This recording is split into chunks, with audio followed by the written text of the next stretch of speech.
kembali lagi di channel YouTube Arniel Stories.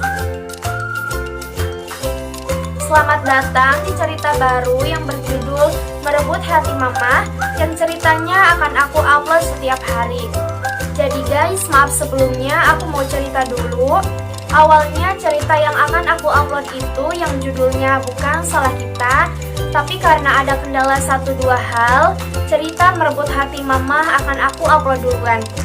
Semoga terhibur ya guys. Jangan lupa like dan komen yang positif ya, supaya aku makin semangat untuk upload ceritanya. Dan buat teman-teman semua yang baru bergabung, jangan lupa tekan tombol subscribe dan nyalakan loncengnya agar kalian tidak ketinggalan cerita-cerita selanjutnya. Terima kasih. Novel drama rumah tangga Merebut Hati Mama, karya Rizky. Ma, Cela mau sekolah. Rengek gadis kecil bertubuh kurus saat melewati gerbang taman anak-anak dan PAUD. Sepasang mata kecilnya terus menatap ke arah taman, di mana ada beberapa anak yang sedang main perosotan dan ayunan dengan riangnya di sana. Sementara langkah kakinya sedikit terseret karena harus mengimbangi langkah wanita yang ada di sampingnya itu. Untunglah tangan kecilnya berpegangan erat pada daster yang dipakai oleh wanita yang bersamanya itu, sehingga anak itu tidak terjatuh meski matanya tak fokus pada jalanan yang akan ia lewati. Apa sih? Nyusahin aja. Boro-boro sekolah, udah bisa makan aja bersyukur. Ujar wanita muda berusia 21 tahun di sampingnya, seraya menepis tangan kecil itu hingga sedikit terhentak. Awas! Titah wanita itu memberi gadis kecil itu aba-aba agar tak menghalangi tempatnya. Wanita itu lantas menggelarkan barang dagangannya di emperan jalan dekat pagar sekolah. Dengan wajah ketus dan dingin, wanita itu terus mendengkus.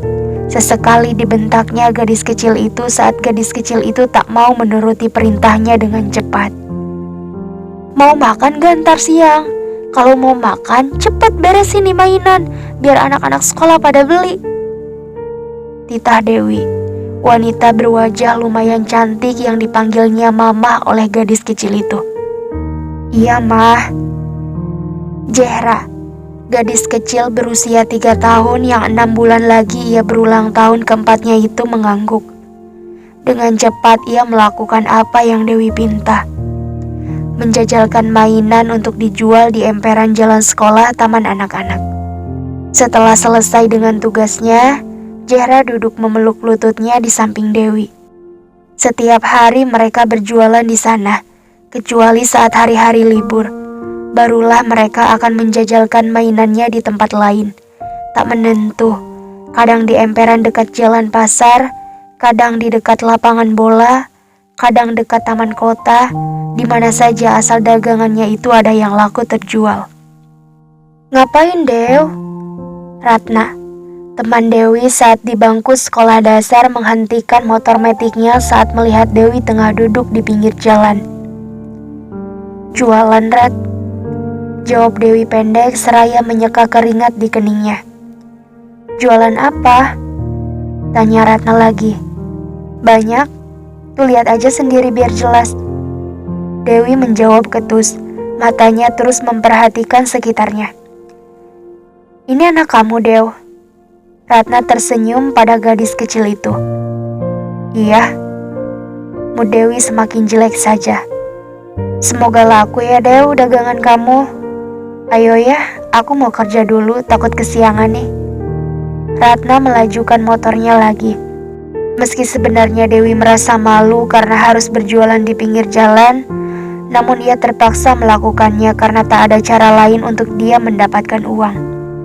Di saat teman-temanku kerja di tempat keren, aku malah duduk di pinggir jalan kayak gini. Masih muda, udah punya anak pula.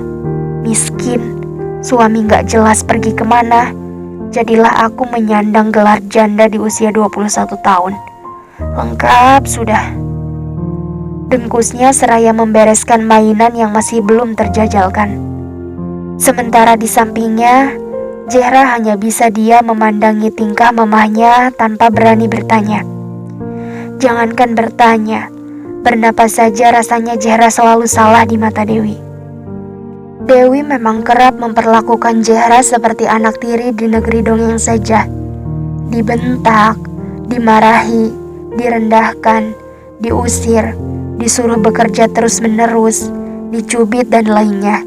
Semua perlakuan yang mirip dengan perilaku ibu tiri di negeri dongeng itu benar-benar nyata Zehra rasakan, bahkan dari ibu kandungnya sendiri.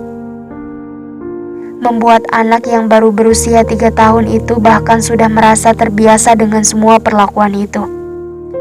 Untunglah ada sang nenek yang terus mengajarinya bahwa apa yang dilakukan mamahnya itu sungguh salah dan tak boleh ditiru. Zehra menatap seorang anak kecil seusianya baru saja datang diantar seorang perempuan. "Sayang, mau beli mainan?" Wanita itu bertanya pada anaknya, seraya menunjuk ke arah di mana Zehra dan Dewi sedang duduk. "Enggak, Mah." Anak kecil itu menggeleng, sebab ingin buru-buru masuk ke dalam dan bermain ayunan di taman bersama teman-temannya. "Ingat ya, jangan nakal." Wanita itu mencium pipi anaknya dengan senyum mengembang. "Mama." Seketika mulut Zehra bergetar pelan menyebut panggilan itu. Bola mata Zehra mengikuti langkah gadis itu hingga ia tak dapat lagi terlihat. Tak lama datang lagi seorang anak di antara ayahnya turun dari mobil. "Jangan jajan sembarangan ya, nanti bekalnya dihabiskan. Kakak sekolah sampai sore karena ayah dan mama harus kerja sampai sore juga." Pria itu mencium kening anaknya dengan lembut, menampakkan pemandangan yang membuat Zehra semakin merasa iri. "Ayah," ujarnya lagi pelan, seraya ikut tersenyum polos di tempatnya. Bola mata Zehra mengikuti langkah gadis itu lagi hingga gadis itu tak dapat lagi dilihatnya. Tak lama datang lagi seorang anak kecil diantar seorang pria dan seorang wanita menunggangi motor. "Hati-hati sayang, jangan lari begitu nak."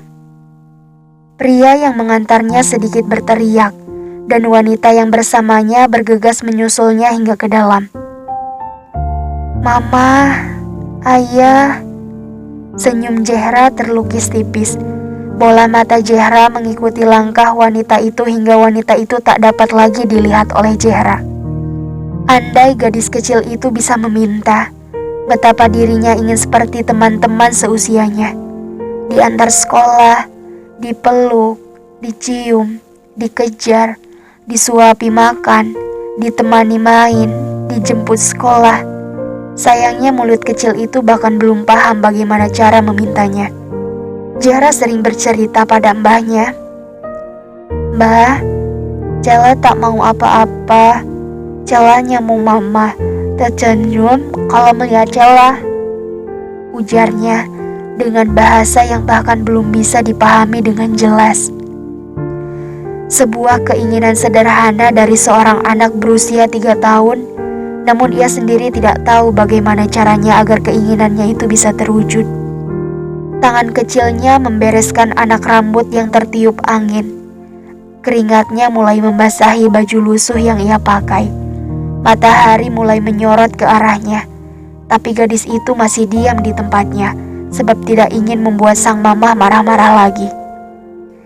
Di sampingnya Dewi sedang sibuk menawarkan dagangannya pada anak-anak yang lewat di depannya. Kadang Dewi harus gigit jari karena anak-anak yang ditawarinya tidak merespon atau sekedar menengok. "Mah, majilah Maya." Zehra bertanya pelan saat perutnya sudah benar-benar terasa perih. "Bentar lagi, jam 11 pulang kok. Sabar, gak usah banyak nanya biar aku gak makin pusing," jawab Dewi ketus, seraya mengipasi dirinya dengan kertas bekas. Perut Zehra sudah mulai kerubukan, padahal baru jam 9 pagi. Jelas saja Zehra belum sarapan dan baru akan dikasih makan saat nanti pulang jualan jam 10 atau jam 11 siang. Tapi meski begitu, Zehra tak berani meminta makan apalagi jajan. Zehra kadang hanya bisa memegangi perut kecilnya itu sampai jatah makan diberikan oleh sang mama.